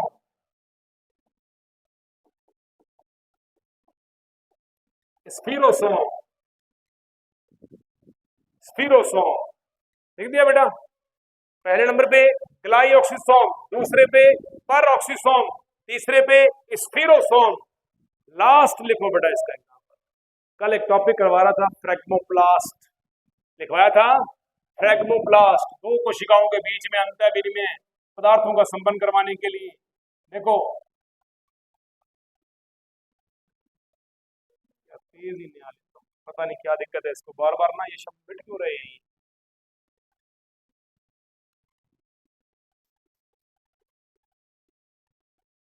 फ्रेगमोप्लास्ट,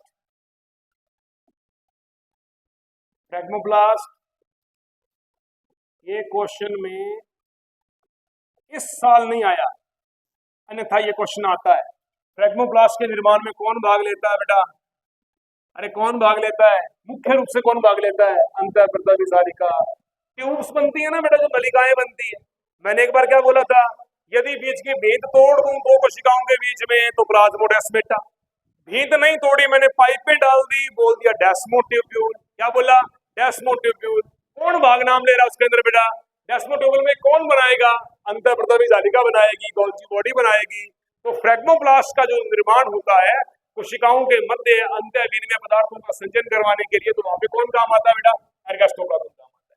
कन्फर्म हो गया? ठीक है, एर्गोस्टोप्लाज्म में कौन भूमिका निभाएगा? अंतःप्रदवी सालिका भाग लेगी बेटा। अगले टॉपिक पे चलता हूँ। ये पार्ट हमारा हो चुका है अंतःप्रदवी सालिका के बारे में, सारी चीजें कन्फर्म हुई बेटा आपको सारी की सारी। दूसरा कोशिकांग हमने कर दिया है एकल झिल्ली वाला। अभी हम जो टॉपिक पे चल रहे हैं, एक ऐसा टॉपिक करवाऊंगा जिसके बहुत सारे कार्य हैं, बहुत सारे। ऐसा कोई कोशिका का या मानव शरीर का अथवा पादप शरीर का कोई कार्य नहीं है जो उस कोशिकांग के बगैर संपन्न हो जाए। लगाओ हेडिंग लाइसोसोम।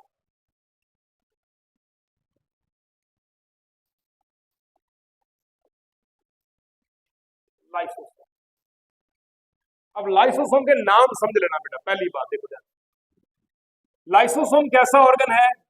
हम कहेंगे एकल झिल्ली वाला, एकल झिल्ली युक्त कोशिकांग। अभी पढ़ाए गए तीनों कोशिकांगों में सबसे ज्यादा जो क्वेश्चन की प्राथमिकता रहती है आने की, वो लाइसोसोम पे रहती है। रीजन ये है कि लाइसोसोम और बहुत सारे चैप्टरों के अंदर आपको दिखाई देने को मिलेगा। जैसे अगर आप प्लाज्मा मेम्ब्रेन के बारे में पढ़ते हो तो लाइसोसोम पढ़ते हो, कोशिका भित्ति के बारे में पढ़ते हो तो लाइसोसोम पढ़ते हो। हमारे द्वारा शरीर को ग्रहण करना, जब हमारा भोजन हमारी मुख द्वार के माध्यम से हमारी बड़ी आंत तक जब तक निष्कासन नहीं हो जाता, ये सारी प्रोसीजर्स होती हैं, वो कौन संपन्न करवाता है बेटा? लाइसोसोम करवाता है। लाइसोसोम के बगैर तो प्लाज्मा झिल्ली का भी अस्तित्व है ही नहीं। प्लाज्मा झिल्ली के आप कार्य भी नहीं पढ़ पाओगे, उसकी क्रियाविधि के बारे में जान भी नहीं पाओगे। चलता हूं लाइसोसोम के ऊपर। सबसे पहले इसका पढ़ा जाता है अपने को अर्थ। चीजों को पहले समझ लो बेटा, इसका मीन क्या है, इसका अर्थ क्या है। इसका अर्थ क्या होता है? इसका अर्थ है lyso plus Soma, lyso plus Soma. Lyso का मतलब क्या होता है बेटा? लाइसिस। लाइसिस को हिंदी में क्या कह सकते हो बेटा? लयन। लयन का मतलब होता है पाचन। क्या बोल सकते हो बेटा आप इसको? पाचन भी कह सकते हो, लयन भी कह सकते हो, किसी चीज का टूटना ये भी कह सकते हो। सोमा का मतलब क्या होता है? Somatic body. क्या होता है बेटा? सोमैटिक बॉडी, या सोमैटिक बॉडी को कह सकता हूं मैं डायरेक्ट काय। क्या कह सकता हूं? काय। या कह सकता हूं बेटा इसको मैं शरीर, ठीक है, या कह सकता हूं मैं कोई संरचना, ठीक है बेटा। तो ये है लाइसोसोम। लाइसोसोम का उपनाम क्या हो गया? इसे लयन काय या पाचन काय के नाम से भी जाना जाता है। ये लो मित्रों, ये इसके उपनाम है, लयन काय और पाचन काय के नाम से जानते हैं। अगली चीज हम क्या देखेंगे बेटा? लाइसोसोम के बारे में यदि खोजकर्ता पूछा जाए, इसकी खोज सबसे पहले किसने की थी, तो खोजकर्ता का नाम था सी डी डुवे। सी डी डुवे वो वैज्ञानिक था जिसने सबसे पहले लाइसोसोम की क्रियाविधि के बारे में बताया था कि लाइसोसोम प्रभावी रूप लेता कैसे है। फिर चलते हैं अपन आगे कि लाइसोसोम के लिए विशेषता क्या है, कैसा होगा। यदि हम इसके आकार की बात करें, इसका आकार कैसा हो सकता है बेटा? बहुरूपीय, कोई फिक्स आकार नहीं होता। बहुरूपीय मतलब पॉलीमॉर्फिक, इसको एक शब्द का नाम बोला गया है पॉलीमॉर्फिक। ये पॉलीमॉर्फिक नाम से प्रश्न के अंदर ऑप्शन आया हुआ। अब कहीं आप दिमाग में रखो कि बहुरूपीय है, बहुरूपीय की जगह पॉलीमॉर्फिक वर्ड लिखा हुआ था, तो मैंने इसके अंदर लिख दिया। पॉलीमॉर्फिक का मतलब होता है बहुरूपता, बहुरूपता पॉलीमॉर्फिज्म। कोई फिक्स आकार नहीं है इसका, क्रियाविधि के अनुसार इसका आकार क्या हो जाता है बेटा, चेंज हो जाता है। बहुरूपीय आकार है। अगर फिर भी मैं इसके पाउच की जो इसके अंदर धानियां पाई जाती हैं, यदि मैं उनका साइज बताऊं आपको, तो ये साइज कितना हो सकता है, 0.20 माइक्रोन से लेकर 0.80 माइक्रो तक हो सकता है इसका साइज। यहां तक इसका आकार हो सकता है। यदि आप सबसे बड़े प्रकार का लाइसोसोम के बारे में देखो, यदि क्वेश्चन आ जाए सबसे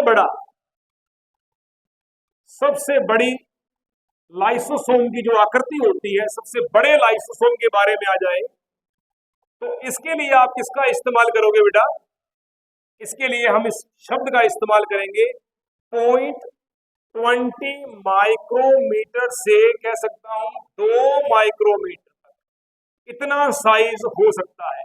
और सबसे बड़ा साइज शरीर में देखने को मिल जाए तो आपको क्या मिल जाएगा, लीवर के अंदर, यकृत के अंदर आपको क्या मिलेगा बेटा, WBC।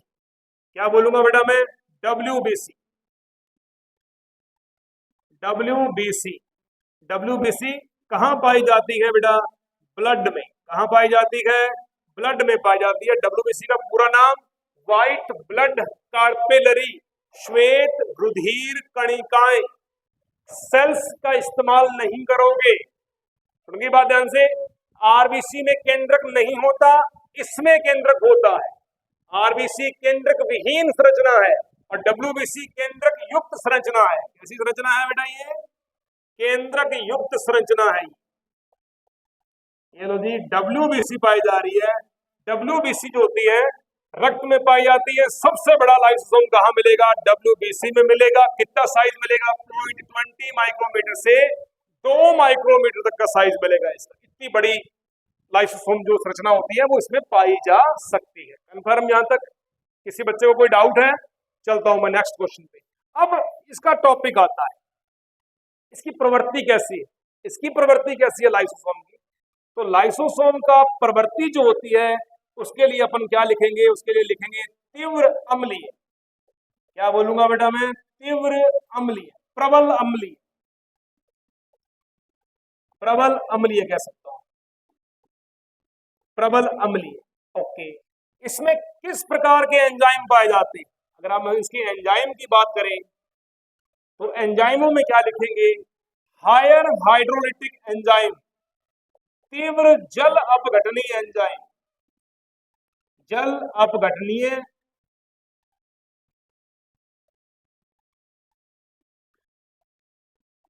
एंजाइम्स पाए जाएंगे। ये लोग तीव्र जल अपघटनीय एंजाइम पाए जाएंगे। बेसिकली ये एंजाइम कितने प्रकार के होते हैं, ये प्रश्न आया हुआ है। ये प्रश्न एंजाइमों के ऊपर जब क्वेश्चन आएगा, जब उनकी मात्रा पूछी जाएगी, आपके पास में 3 कोशिकांगों की चर्चा होगी। पहला कोशिकांग प्लाज्मा मेम्ब्रेन, पढ़ चुके। दूसरा कोशिकांग माइटोकॉन्ड्रिया, कौन सा बेटा, ऊर्जा का शक्ति ग्रह, पावर स्टेशन है, सबसे व्यस्त कोशिकांग है, सबसे बिजी कोशिकांग है। पहला प्लाज्मा झिल्ली, दूसरा माइटोकॉन्ड्रिया, तीसरा लाइसोसोम। क्वेश्चन आता है कि इस तीनों कोशिकांगों में सर्वाधिक एंजाइम किस कोशिकांग में पाए जाते हैं, माइटोकॉन्ड्रिया। क्या बोलेंगे, माइटोकॉन्ड्रिया में सर्वाधिक। क्यों, समस्त ऑक्सीश्वसन की प्रक्रिया कहां संपन्न हो रही है, माइटोकॉन्ड्रिया के मैट्रिक्स में हो रही है। सबसे बिजी कोशिकांग कौन है, माइटोकॉन्ड्रिया। बिना रुके थकने वाला, जो थकता ही नहीं कभी, बिना रुके चलता रहता ही, कौन है, माइटोकॉन्ड्रिया। ऐसा कौन सा कोशिकांग है जिसको किसी दूसरे कोशिकांग के ऊपर निर्भर नहीं रहना पड़ता, माइटोकॉन्ड्रिया। ऐसा कौन सा कोशिकांग है जिसमें अर्धस्वायत्त कोशिकांग भी कहा जाता है, माइटोकॉन्ड्रिया। सेमी ऑटोनोमस ऑर्गन कौन है, माइटोकॉन्ड्रिया। समस्त चीजें जो एक कोशिका में जीवित रहने के लिए आवश्यक होती है वो किसमें पाई जाती है, माइटोकॉन्ड्रिया। जैसे खुद का DNA, खुद का RNA, खुद का प्रोटीन, खुद का राइबोसोम, खुद के सारे एंजाइम। कन्फर्म हुआ। यहां पाए जाने वाले एंजाइमों की प्रवृत्ति कैसी है? तीव्र जल अपघटनी एंजाइम पाए जाते हैं। इनकी पीएच कितनी पाई जाती है? इनकी पीएच कितनी मिलेगी बेटा? कितनी पीएच पे ये काम करते हैं? तो लिखेंगे 5.0 पीएच से नीचे नीचे काम करेंगे बेटा। 5 पीएच तक स्टार्टिंग कहां से होती है? 1.5 पीएच से। जैसे HCl है, हमारे माशय के अंदर हमारे एंजाइम पाए जा रहे हैं आंत में जो पाए जा रहे हैं, तो उनकी क्रियाविधि लगभग 1.5 पीएच से स्टार्ट होकर 5 पीएच तक ये पहुंचते हैं। कन्फर्म हुआ। इतनी पीएच के एंजाइम धारण करने वाला कौन सा कोशिकांग है? लाइसोसोम कोशिकांग है। अब ये एंजाइम बेसिकली उदाहरण तौर पे कौन कौन से हो सकते हैं? लिख लो आप बेटा, यहाँ पे लिखो protease, hydrolase, protease, hydrolase, carboxylase, protease, hydrolase, carboxylase इत्यादि। प्रोटीएज लिख लिया, हाइड्रोक्सिलेज लिख लिया, लाइपेज, कार्बोक्सिलेज इत्यादि, कार्बोक्सिलेज इत्यादि लिख दिया बेटे। ये 3-4 प्रकार की ये मैंने प्रवृत्तियां बताई हैं। एंजाइम इसमें बहुत प्रकार के हो सकते हैं। क्वेश्चन आता है लाइसोसोम में कितने प्रकार के लाइसोसोम के अंदर एंजाइम पाए जाएंगे? तो यहाँ टाइप के बारे में पूछा जाए तो आप क्या लिखोगे? इसमें लगभग 50 टाइप। कितने प्रकार के बेटा? 50 प्रकार के एंजाइम जो होते हैं वो किसमें पाए जाते हैं? लाइसोसोम के अंदर पाए जाते हैं। समझ आ गई बात बेटा? लाइसोसोम के बारे में चर्चा ये आती है, लाइसोसोम कहाँ नहीं पाया जाता? कहाँ नहीं पाया जाता? हम किसके बारे में चर्चा कर रहे हैं? ये लाइसोसोम जो पढ़ा गया, जब इसकी खोज हुई तो क्या बोला गया कि ये प्राणियों की कोशिकाओं में खोजा गया। कहाँ खोजा गया बेटा? प्राणियों की सेल्स में। कौन सी सेल्स में, कौन से अंग में खोजा गया था बेटा? ये यकृत कोशिका के अंदर इसकी डिस्कवरी हुई थी। कहाँ हुई थी बेटा? यकृत कोशिका के अंदर इसकी खोज हुई थी। तो ये कहाँ नहीं हो सकता? अब देखो, ये अनुपस्थित कहाँ होगा? कौन से कोशिकांग के अंदर, कोशिका के अंदर, कौन से कण के अंदर ये नहीं पाया जाएगा? हम लिखेंगे आरबीसी में क्या होता है? ये एब्सेंट होता है। आरबीसी में एब्सेंट होता है, डब्ल्यूबीसी के अंदर तो मिलेगा ये भक्षक कोशिकाएं होती हैं। तो इसकी प्रवृत्ति कैसी मिलेगी? इसकी प्रवृत्ति होती है जो हमने पहले बोल दिया, ये भक्षक कोशिकाओं के रूप में भी काम करता है, भक्षक सेल्स के रूप में भी सक्रिय होता है बेटा। ये बात ध्यान देना। लिख दिया आपने। अब क्वेश्चन ये आता है कि जंतु कोशिकाओं के बारे में सर हमें आपने बता दिया कि लाइसोसोम पाया जाता है, पादप कोशिकाओं में क्या होता है? पादप कोशिकाओं के अंदर लाइसोसोम को क्या बोलते हैं? अति महत्वपूर्ण क्वेश्चन है बेटा। ये लो मित्रों, चल पड़ा। प्लांट सेल के अंदर लाइसोसोम को क्या कहा जाता है? चलो बेटा, इसको बोलते हैं स्फीरोसोम्स। क्या बोलते हैं? स्फीरोसोम। इसे पादप लाइसोसोम का नाम दिया गया। क्या बोला गया बेटा? इसे पादप लाइसोसोम कहा गया। ये बात ध्यान दीजिएगा, अति महत्वपूर्ण क्वेश्चन है। इसके द्वारा कौन से कोशिका भित्तीय पदार्थों का संश्लेषण होता है? कोशिका भित्तीय पदार्थों का संश्लेषण होता है। बताओ भाई, कौन कौन से नाम होंगे उसके? नंबर 1 क्या है? ये सुबेरिन।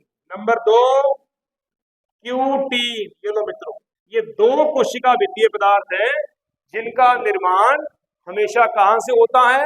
पादप लाइसोसोम स्फीरोसोम के द्वारा संपन्न होता है। याद रखोगे, नहीं भूलोगे। पहला काम आ गया।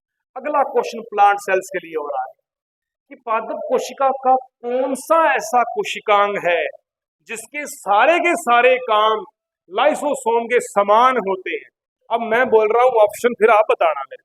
बताओगे भाई सभी बच्चे? तो क्वेश्चन हमारा क्या आ गया? लिखा हुआ क्वेश्चन है कि पादपों में किस कोशिकांग के कार्य लाइसोसोम के समान होते हैं? नंबर 2, पादपों का कौन सा कोशिकांग लाइसोसोम की बहन कहा जाता है? लाइसोसोम की बहन या भाई कह दो। अगर तुम्हें लग रहा है कि ये मतलब पुल्लिंग नाम आ रहा है तो भाई बोल दो, अगर वो नाम आ रहा है स्त्रीलिंग है तो बोलो उसकी बहन बोल देते हैं। लेकिन बेसिकली इसके लिए सिस्टर का इस्तेमाल किया जाता है। कौन सा कोशिकांग है जिसको लाइसोसोम का बहन समरूपी कोशिकांग कहा जाता है? नंबर 1, सुनो ध्यान, नंबर 1 पे गोल्जी का है, नंबर 2 पे अंतःप्रदाविजालिका, नंबर 3 पे रिक्तिका, नंबर 4 पे आशय। क्या नाम बोलोगे? रिक्तिका। पादप कोशिका का कौन सा कोशिकांग पादप कोशिका का सेंटर ऑफ ए सेल कहा जाता है? रिक्तिका। पादप कोशिका के अंदर दिखाई देने वाली वह संरचना जो एक बार देखने पे महसूस करवाती है कि आप पादप कोशिका के डायग्राम को देख रहे हो, वो होती है केंद्रीय रिक्तिका। क्या बोलोगे? अकेला नाम रिक्तिका नहीं बोलोगे, आप बोलोगे केंद्रीय रिक्तिका। क्या बोलोगे बेटा? केंद्रीय रिक्तिका। लिख लो यहां, केंद्रीय रिक्तिका। केंद्रीय रिक्तिका जो है ये किसके समान है बेटा? ये पादपों में लाइसोसोम के समजात अंग है, के समजात अंग लिख दो बेटा इसको, ठीक है। और केंद्रीय रिक्तिका के नीचे एक क्वेश्चन और लिख देना। क्या लिखोगे क्वेश्चन? कि इसे पादप कोशिकाओं का सेंटर कहा जाता है। क्या कहा जाता है बेटा? तो जंतु कोशिकाओं का सेंटर कौन है? कौन? तारकाय, सेंट्रोसोम। क्या बोलेंगे? तारकाय, तारक केंद्र या सेंट्रोसोम कहेंगे। तो ये पादप कोशिकाओं के लिए बेस्ट एग्जांपल होता है। चलो अब आगे, कोई क्वेश्चन लिखना है इसके ऊपर? लगभग तो मैंने लिखवा दिया मेरे हिसाब से, पूरा नहीं होगा, अगर रह जाएगा तो बाद में करवा दूंगा। हाँ जी, अभी चलते हैं अपने इसके अंदर टाइप्स के ऊपर। तो लगाओ हेडिंग, लाइसोसोम के प्रकार। लाइसोसोम कितने प्रकार का हो सकता है? एनसीईआरटी पढ़ो तो लगभग 2 प्रकार का, थोड़ा सा फंडामेंटल पढ़ो तो लिखेंगे हम 4 प्रकार का। कितने प्रकार का? 4 प्रकार का। नेक्स्ट पेज पे चलो, उतार दिया बेटा, ये उतार दिया।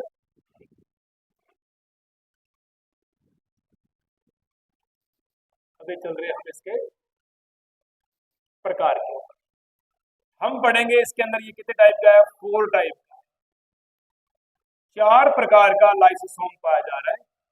पहला प्रकार, सबसे पहला, जिसको अपन क्या बोलेंगे बेटा? प्राथमिक लाइसोसोम।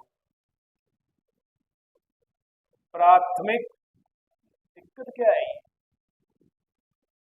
प्राथमिक लाइसोसोम, ठीक है, प्राथमिक लाइसोसोम। अब देखो, प्राथमिक लाइसोसोम को कहा जाता है नवजात या यंग लाइसोसोम। तो इसका दूसरा नाम क्या है बेटा? नवजात लाइसोसोम।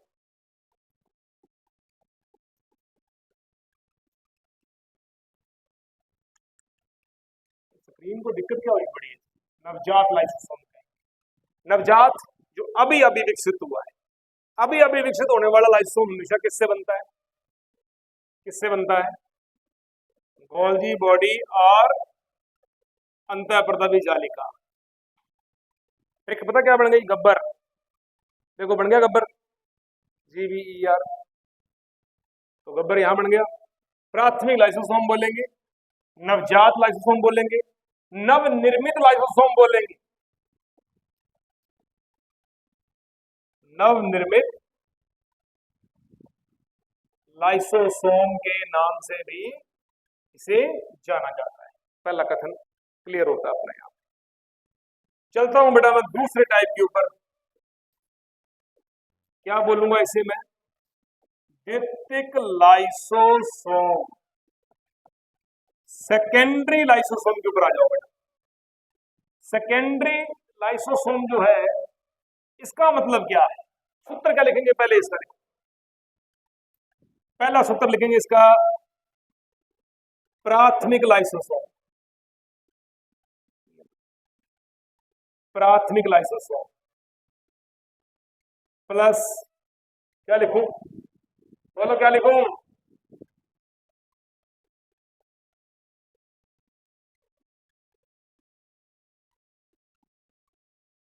पाचक रिक्तिका। समझ आ गई बेटा? क्लियर हो गया? और इसके साथ में अपने क्या लगा सकते हैं? हेट्रोफेगोसोम भी लगा सकते हो। फैगोसोम भी कह सकते हैं, हेट्रो फैगोसोम भी कह सकते हो आप। तीन चीजें आ गई। प्राथमिक लाइसोसोम में हमने बताया गोल्जी बॉडी और अंतःप्रदवी जालिका दो कोशिकांग मिलकर नया नया लाइसोसोम तैयार करते हैं, इसको बोलेंगे प्राथमिक लाइसोसोम। द्वितीय लाइसोसोम की जब बात करेंगे तो सेकेंडरी लाइसोसोम का सूत्र क्या मिलेगा? प्राथमिक लाइसोसोम, पाचक रिक्तिका, हेट्रोफैगोसोम या भक्षक कोशिका भी कुछ कह सकते हो इसके अंदर। ठीक है बेटा। अब इसके ऊपर एक क्वेश्चन आया हुआ है, सीयूटी के अंदर पेपर में क्वेश्चन आया हुआ है पिछले साल के अंदर, क्या लिखा हुआ है देखो। इसके लिए लिखो बेटा, इसमें तो चीज पूछी जाएगी आपसे, नंबर 1 पे इसमें आएगा कि हमने ऊपर पढ़ दिया प्राथमिक लाइसोसोम, नीचे पढ़ दिया हमने द्वितीयक लाइसोसोम। द्वितीयक लाइसोसोम, लाइसोसोम की कौन सी अवस्था है, प्राथमिक या द्वितीयक? बेटा लाइसोसोम के सक्रियण की कौन सी प्रावस्था द्वितीयक लाइसोसोम कहलाती है? दूसरी अवस्था। पहली अवस्था में क्या है? केवल गोल्जी बॉडी और अंतःप्रदवी जालिका है। ये अभी तैयार हुआ है, कहने का मतलब अभी इसकी भक्षण क्षमता नहीं है, अभी इसके प्रॉपर कार्य नहीं है बेटा। इसके प्रॉपर काम कहां स्टार्ट होंगे? द्वितीयक में स्टार्ट होंगे। तो लगाओ ये दूसरी अवस्था का लाइसोसोम कहलाता है। लिखो ये अलग से लिखो बेटा, नेक्स्ट डाल के स्टार अगर लिखना, इसे दूसरी अवस्था का लाइसोसोम कहा जाता है। दूसरी अवस्था का लाइसोसोम कहा जाता है। ठीक है बेटा, दूसरी अवस्था का लाइसोसोम भी कहा जाता है। अब जो पहली अवस्था का लाइसोसोम है, ये वाला लाइसोसोम जो है प्राथमिक लाइसोसोम, नवजात लाइसोसोम जो है गोल्जी बॉडी अंतःप्रदवी जालिका के द्वारा बना हुआ है, क्या ये सक्रिय है? क्या ये सक्रिय अवस्था कहलाएगी? नहीं। हम इसको किस प्रकार का लाइसोसोम बोलेंगे? हम इसको निष्क्रिय लाइसोसोम भी कहते हैं। क्या कहते हैं बेटा? निष्क्रिय लाइसोसोम भी कहते हैं। ये क्रियाशील नहीं होता, ये बात ध्यान देना, ये क्रियाशील नहीं हो। क्या दिक्कत है क्या कोई पीछे? क्या कर रहे हो यहाँ पे? क्वेश्चन पूछ रहा हूं, तेरे को आता नहीं, तेरे को यार मैं 2 बार परेशान हो रहा हूं, तेरे को मैं पढ़ना ढंग से पढ़ लेना। प्राथमिक लाइसोसोम, गोल्जी बॉडी, अंतःप्रदवी, दांत बहुत जल्दी निकलते हैं, 1 मिनट में बंद हो जाएंगे तुम्हारे। गोल्जी बॉडी अंतःप्रदवी जालिका के द्वारा निर्मित होने वाला जो फर्स्ट लाइसोसोम होता है वो कभी भी एक्टिवेट नहीं होता। उसके अंदर जल अपघटनीय एंजाइम जो होते हैं वो अभी सक्रिय नहीं है। वो कैसी प्रावस्था में है? निष्क्रिय प्रावस्था में, प्रारंभिक प्रावस्था है। कौन सी प्रावस्था है? लाइसोसोम निर्माण की प्रारंभिक प्रावस्था है। द्वितीयक प्रावस्था कैसी होगी? अब ये निष्क्रिय है तो ये कैसा होना चाहिए? ये सक्रिय होना चाहिए। पहला इंपॉर्टेंट क्वेश्चन क्या आएगा जो अक्सर किताबों में नहीं लिखा आता, इसको बोलेंगे ये सक्रिय लाइसोसोम है। कैसा है बेटा? ये सक्रिय लाइसोसोम है। यहां ये सक्रिय होगा, क्यों होगा? ये देखो क्या मिल रहा है इसके साथ में। पहले क्या था? इसका मतलब क्या है बेटा? इसका मतलब क्या मतलब है? गोल्जी बॉडी अंतःप्रदवी जालिका मतलब है इसका। क्या मतलब है? गोल्जी बॉडी अंतःप्रदवी जालिका। ये क्या है? पाचक रिक्तिका। थोड़े से एंजाइम और मिल गए इसके साथ में। ये क्या है? फैगोसोम है। क्या है बेटा? ये फैगोसोम। फैगोसोम का मतलब क्या होता है? भक्षण करने वाली कोशिकाएं, भक्षण करने वाले तेज अम्ल, भक्षण करने वाले तीव्र एंजाइम, जो कि तीनों मिल जाएंगे, क्या बनेगा? सक्रिय लाइसोसोम बन जाएगा। क्वेश्चन समझ में आ गया? निष्क्रिय कौन सा था? पहले वाला। सक्रिय कौन सा है? ये वाला है। अगर क्वेश्चन आ जाए लाइसोसोम की निष्क्रिय अवस्था कहलाती है प्राथमिक लाइसोसोम। निष्क्रिय अवस्था के अंदर कौन सी चीजें पाई जाएंगी? गोल्जी बॉडी, अंतःप्रदवी जालिका। लाइसोसोम की प्रथम सक्रिय प्रावस्था। हमने क्या कहा था कि दुनिया में पहले आने वाले पादप कौन से हैं? ब्रायोफाइटा। लेकिन वो सफल स्थलीय पादप नहीं थे ना। सफल क्यों नहीं थे? क्योंकि उनके अंदर क्या नहीं था? सवन तंत्र का अभाव था, उसमें जाइलम फ्लोएम थे ही नहीं। फिर हमने पढ़ा, फिर कौन आए? टेरिडोफाइटा। अब हम बोलेंगे पृथ्वी पर दूसरे आने वाले पादप और पहले सफल स्थलीय पादप।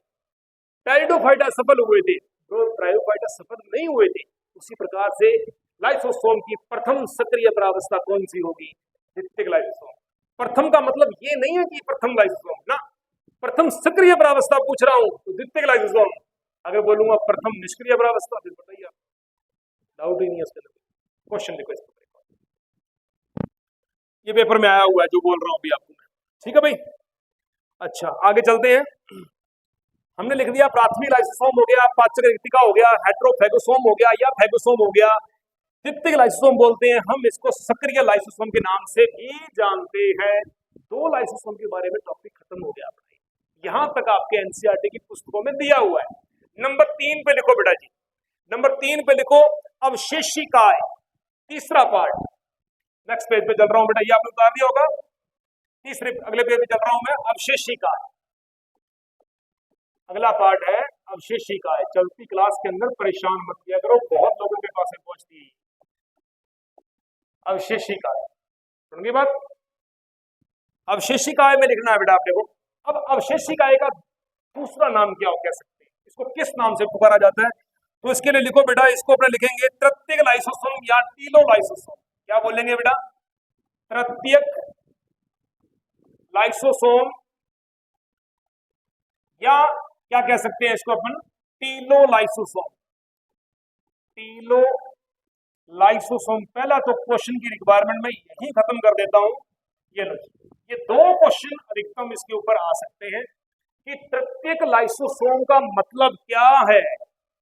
क्या है तृतीयक लाइसोसोम का मतलब? प्राथमिक लाइसोसोम, द्वितीयक लाइसोसोम, अवशेषिकाएं, पाचक रिक्तिका, क्या है? आप क्या बोलोगे? अवशेषिकाएं। रेजिड्यूल बॉडी कहते हैं बेटा इसको इंग्लिश के अंदर, रेजिड्यूल बॉडी कहा जाता है अवशेषिकाएं को। काम क्या करेगी ये? अपशिष्ट पदार्थों का संग्रहण। ये लो मित्रों, अपशिष्ट पदार्थों का पहले तो क्या करेगी? संग्रहण करती है। पहला काम इसका क्या होता है? स्टोरेज करना। क्या करना बेटा? इसने स्टोरेज कर लिया, संग्रहण कर लिया। अब ये क्या काम करेगी? क्या करेगी ये? बहिर्गमन प्रक्रिया के द्वारा, या तो अंतःग्रहण प्रक्रिया के द्वारा या बहिर्गमन प्रक्रिया के द्वारा प्लाज्मा झिल्ली का पदार्थों को अंदर लेना और अपशिष्ट पदार्थों को झिल्ली से बाहर त्याग देना। ये काम कौन करेगा? तृतीयक लाइसोसोम। तृतीयक लाइसोसोम का दूसरा नाम क्या है? टीलोलाइसोसोम है। क्या नाम है बेटा? टीलोलाइसोसोम इसका दूसरा नाम होता है। अगला क्वेश्चन देखो, एक शानदार क्वेश्चन आया हुआ है इसके ऊपर, ये जेट के पेपर का है। लिखो, इसमें लिखोगे हमने लिख दिया अपशिष्ट पदार्थों को संग्रहण करने वाला। आप इसको कह सकते हो अपचित पदार्थों के संग्रहण करने वाला भी कह सकते हो। अपचित जो अपशिष्ट है, जिनका कोई यूज नहीं है, यूजलेस है बेटा। ठीक है, प्रश्न कैसे आएगा इसके ऊपर? प्लाज्मा झिल्ली के द्वारा। क्या आएगा? प्लाज्मा झिल्ली द्वारा एक्सोसाइटोसिस। एक्सोसाइटोसिस का मतलब हिंदी में क्या बोलेंगे बेटा? बहिर्गमन। क्या बोलेंगे? बहिर्गमन। एक्सोसाइटोसिस बहिर्गमन द्वारा शरीर से बाहर त्याग दिए जाते हैं, शरीर से बाहर त्याग दिए जाते हैं। लेकिन त्यागे तभी जाएंगे ना जब शरीर के अंदर एंडोसाइटोसिस होगा, जब अंतःग्रहण होगा। तो डेफिनेटली बात है कि कोशिका के द्वारा, प्लाज्मा झिल्ली के द्वारा विभिन्न पदार्थों को या तरल माध्यम में, पिनेकोसाइटोसिस ठोस माध्यम में, फैगोसाइटोसिस माध्यम में बॉडी के अंदर लेना, ले लिया वहां पे हाइड्रोजन पोटेशियम पंप थ्योरी का इस्तेमाल भी कर लिया। सक्रिय प्रक्रिया भी आ गई, निष्क्रिय भी आ गई दोनों की दोनों। आने के बाद में विभिन्न पदार्थों का पाचन हो गया, बॉडी में पाचित हो गया, आंत ने उसको ग्रहण कर लिया। अब जो पदार्थ नहीं बचे, वो पदार्थ हमारे शरीर से एक्सोसाइटोसिस या बहिर्गमन प्रक्रिया के द्वारा शरीर से बाहर त्याग दी जाते हैं। जैसे आंखों से आंसू का बाहर निकलना, कान की मैल बाहर निकलना, नाक से नासिका वेशम के माध्यम से स्त्रावी चीजों का बाहर निकलना, या हमारी बड़ी आंत के द्वारा मल पदार्थ को बाहर निकाल देना, या पसीना ग्रंथियों के द्वारा पसीने के रूप में विभिन्न साल्टों को शरीर से बाहर निकाल देना। कन्फर्म होगी बेटा? ये सारी प्रक्रिया क्या है? एक्सोसाइटोसिस। कैसी प्रक्रिया है? एक्सोसाइटोसिस है। एक्सोसाइटोसिस का दूसरा नाम क्या होता है? बहिर्गमन। तीसरा नाम क्या होता है? सेल वॉमिटिंग करना। नहीं पचा, बाहर निकाल दो, नहीं पचा, बाहर निकाल दो, बहिर्गमन की प्रक्रिया हो जाएगी। पहला लाइसोसोम पता लग गया, निष्क्रिय। दूसरा सक्रिय लाइसोसोम। तीसरा अवशेषिकाएं के नाम से जानते हैं। चौथे नंबर पे लिखो बेटा स्वतः लयन, ऑटोफैगी। स्वतः लयन, ऑटोफैगी लगाओ बेटा। स्वतः लयन, ऑटोफैगी।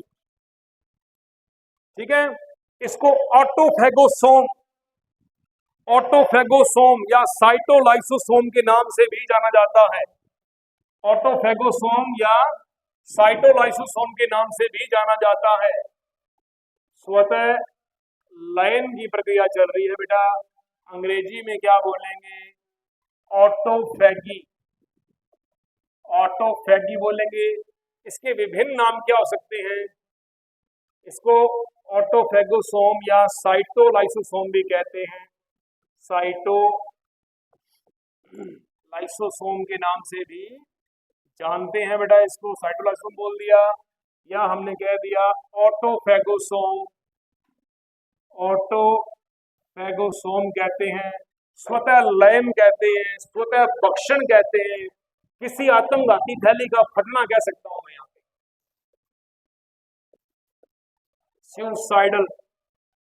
सुसाइडल पैक भी कहते हैं इसको। आत्मघाती थैली भी कहा जाता है। अपने आप ये फट जाती है। चौथे प्रकार का ये लाइसोसोम है, इसे चतुर्थ लाइसोसोम के नाम से भी जानते हैं। टर्शरी लाइसोसोम के नाम से भी इसे जानते हैं। क्या बोलेंगे बेटा? टर्शरी लाइसोसोम, चतुर्थ लाइसोसोम के नाम से भी जानते हैं। टर्शरी तृतीय होता है ना, टर्शरी तृतीय होता है, इसको चतुर्थ लाइसोसोम की कह सकते हैं। चौथी प्रावस्था है लाइसोसोम की बेटा, याद रखिएगा ना, सेंटेंस गलत हो गया था, कोई बात नहीं।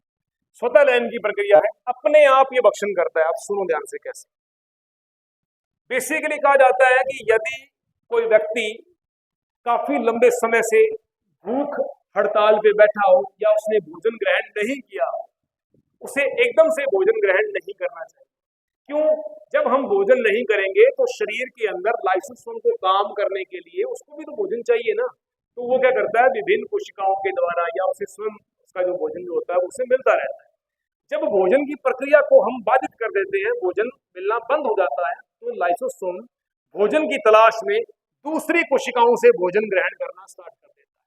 धीरे धीरे धीरे, ये आप जानते हो प्रत्येक कोशिका में लाइसोसोम होता है बेटा। धीरे धीरे धीरे जब पोषण खत्म होने लगता है तो एकदम से ऐसी प्रावस्था आ जाती है, विभिन्न कोशिकाओं के लाइसोसोम जो होते हैं वो एकदम से ब्लास्ट कर जाते हैं, फट जाते हैं। तो नजदीकी कोशिकाओं की क्षति पहुंचती है, नजदीकी कोशिकांग जो होते हैं वो डैमेज हो जाते हैं। इस अवस्था के अंदर, कहने का मतलब, जो काफी टाइम से भूखमरी हड़ताल पे बैठा हुआ है, यदि वो एकदम से भोजन ग्रहण करेगा तो उसकी मृत्यु होने के चांसेस भी रहते हैं। इसीलिए अनशन और हड़ताल के ऊपर क्या किया जाता है, जूस का सिप सिप करके उसको धीरे धीरे एक एक दो दो घुट उसको जूस पिलाया जाता है ताकि इसकी बॉडी जो है नॉर्मल कंडीशन में आ जाए। ठीक है। बेसिकली आप क्या करते हो, जब आप नवरात्रि के 9 व्रत रखते हो, अब कई तो एक अंतरराष्ट्रीय भूख दिवस भी आता है, पता है आपको? महिलाएं बताएंगी अंतरराष्ट्रीय भूख दिवस का नाम क्या है? अरे करवा चौथ का व्रत, ठीक है, उसे अंतरराष्ट्रीय भूख हड़ताल के नाम से भी बोला गया है। वो तो कहेगा व्रत होता है, सुबह आप लोग टिका के अच्छी तरीके से खा के सो जाओ, फिर 2-3 बजे वो कहानी पूरी सुनती हैं औरतें, वहां फिर खा के फिर लेट जाओ, शाम को चांद देख के, तब तक नींद नहीं रहती, खाने पीने की इतना खा पी लिया होता है ना। वो कोई व्रत नहीं है, वो तो बकवास है। ऐसे बस ठीक है, दुनिया रख रही है, पता नहीं क्या क्या प्रपंच बना दिए। लेकिन सुनो ध्यान से, ज्यादातर भूख हड़ताल के अंदर या लंबे समय तक भोजन न करने की स्थिति में यदि आप एकदम से भोजन करते हो तो उसके कारण आपकी बॉडी में निर्जलीकरण की प्रक्रिया हो सकती है, लूज मोशन की प्रक्रिया हो सकती है, भोजन जल्दी से डाइजेस्ट नहीं होता, भोजन पचता नहीं है, उल्टियां लग सकती हैं, तो बंदा बीमार भी हो सकता है। ठीक है बेटा, तो ये सारी चीजें जो होती है इससे कारण होती है। इसका करने वाला कौन है? कर्म धर्म जो भी है लाइसोसोम है, ये करता है। कोशिका के अंदर पर्याप्त मात्रा में यदि भोजन नहीं मिलेगा, इसको भोजन चाहिए, ये भोजन की खोज के अंदर दूसरी कोशिकाओं के ऊपर अटैक कर देगा।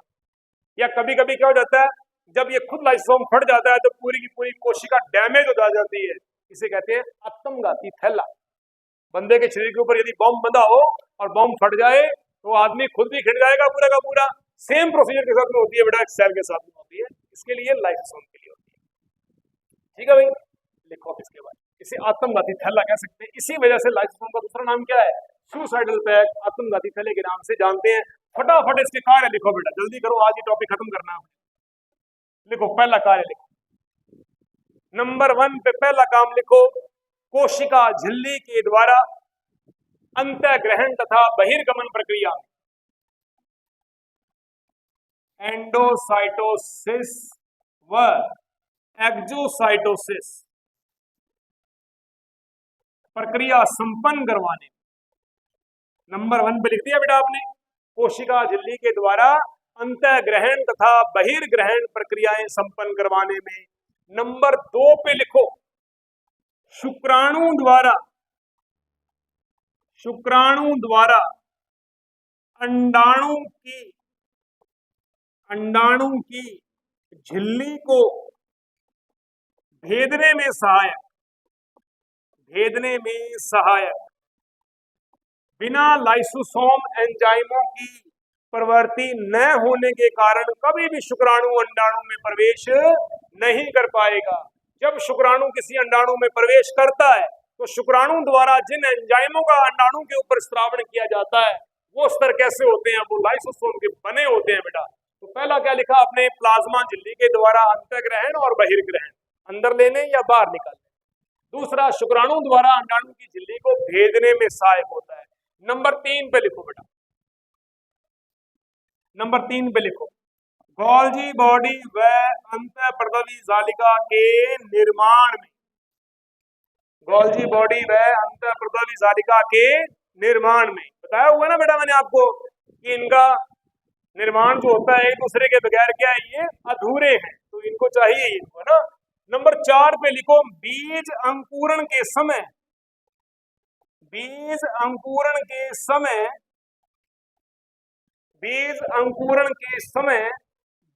चोल के फटने में सहायक, ठीक है बेटा। अगली लाइन लिख लो, निषेचन में सहायक है, निषेचन में सहायक। फर्टिलाइजेशन प्रक्रिया जो होती है इसके बगैर अधूरी होती है, तो आप निषेचन में सहायक लिख सकते हो, ठीक है बेटा। अगला काम लिखो आप, इनके नाम से बताता हूं आपको मैं, हेटेरोफैगी प्रक्रिया में, हेटेरोफैगी प्रक्रिया के अंदर, ओके। इसके अलावा लिखो आप, कोशिका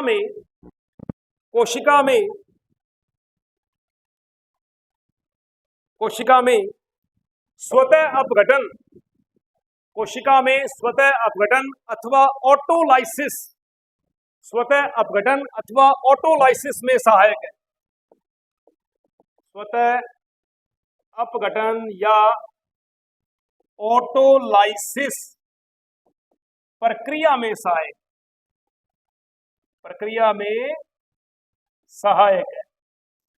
अगला लिखो बेटा, एक बात बताऊं आपको मैं, मेंढक का एक लार्वा होता है, इसका नाम होता है टेडपोल। सामान्यतः आपने उसका अध्ययन करना हो तो खेतों के अंदर या कोई पानी के खाड़े के अंदर या कोई नहर के अंदर जब पानी कम हो जाता है तो उसके अंदर मेंढक के लार्वा कुछ यूं पूंछ मारते हुए दिखाई देते हैं, नीचे ऐसे भागते हुए दिखाई देते हैं, वो टेडपोल लार्वा है। क्या है बेटा, वो टेडपोल लार्वा है। तो क्वेश्चन आता है, लाइसोसोम प्रवृत्ति का एक एंजाइम होता है जिसका नाम होता है कैथेप्सिन। क्या नाम होता है बेटा, कैथेप्सिन नाम होता है। वो जो एंजाइम है वो मेंढक के टेडपोल की जो पूंछ होती है ना उसका विघटन करने में सहायक होता है। तो लिखो इसके अंदर कैथेप्सिन, ये नाम है कैथेप्सिन का।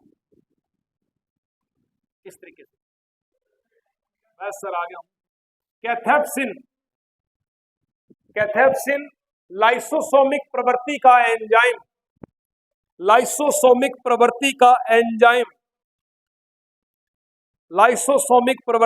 एंजाइम मेंढक के टेडपोल लार्वा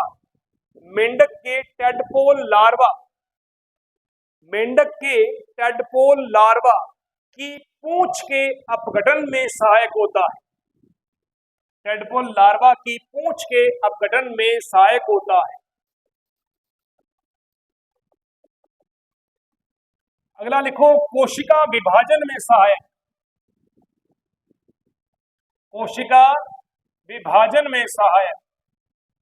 अब कोशिका विभाजन हमने दो प्रकार से पढ़ी हुई है, एक होती है सेल प्लेट विधि, इसको बोलते हैं कोशिका पट्ट विधि, एक होती है बेटा कोशिका खांच विधि। बेटा पढ़ी थी, कोशिका खांच विधि, दो विधियां पढ़ी थी। जो सेल प्लेट है, पैसे प्लेट, पैसे प्लांट्स, तो ये प्लांट्स में पाई जाएगी। कोशिका खांच विधि किसमें होती है बेटा? जंतुओं में पाई जाएगी, एनिमल्स में पाई जाएगी।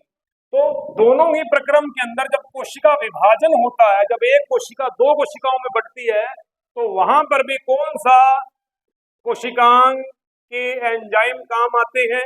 लाइसोसोम के काम आते हैं, पहला। दूसरा बेटा और सुनाता हूं बाद में, जब मेटाफेज के बाद में जब आप एनाफेज प्रावस्था को पढ़ते हो, किसको पढ़ते हो बेटा? एनाफेज प्रावस्था में पढ़ते हैं, जहां गुणसूत्रों का वियोजन होता है। क्या होता है? गुणसूत्रों का वियोजन होता है। कैसे? मैंने क्या पढ़ाया था? ये गुणसूत्र है इस प्रकार का, इसी प्रकार का है ना। जब गुणसूत्रों का वियोजन यहां से ऐसे होगा, ये इस ध्रुव की ओर चला जाएगा, ये इस ध्रुव की ओर चला जाएगा, ऐसी होती कोशिका। अरे ऐसी होती कोशिका, ये इधर चला गया, ये इधर चला गया, तो गुणसूत्रों का जो वियोजन हो रहा है, यहाँ पे कौन काम करेगा? लाइसोसोम। लास्ट पॉइंट है, गुणसूत्रों के पृथक्करण में सहायक। गुणसूत्रों के पृथक्करण के अंदर भी ये सहायक होता है। और पता नहीं कितने की प्रक्रियाएं हैं, मैं बार बार पढ़ाऊंगा टॉपिकों के अंदर, सब में लाइसोसोम काम आता है। आप लिखते थक जाओगे, इतनी इसके वर्क होते हैं। ठीक है, तो जहां जहां आएगा मैं वापस रिपीट लाइसोसोम के बारे में आपको जानकारी देता रहूंगा। ये इसके मोस्टली कुछ क्वेश्चंस हैं जिनके अंदर लाइसोसोम एंजाइम्स की प्रचुरता रहती है। 50 प्रकार के हायर हाइड्रोटिक एंजाइम्स पाए जाते हैं। उम्मीद करता हूं मेरे द्वारा पढ़ाया गया टॉपिक आपको समझ आया होगा और आपके आगामी पेपरों के अंदर ये आपके सिलेक्शन के लिए सहायक साबित होगा। मिलता हूं कल एक नए टॉपिक के साथ में, तब तक आप सभी का थैंक यू, सभी का धन्यवाद।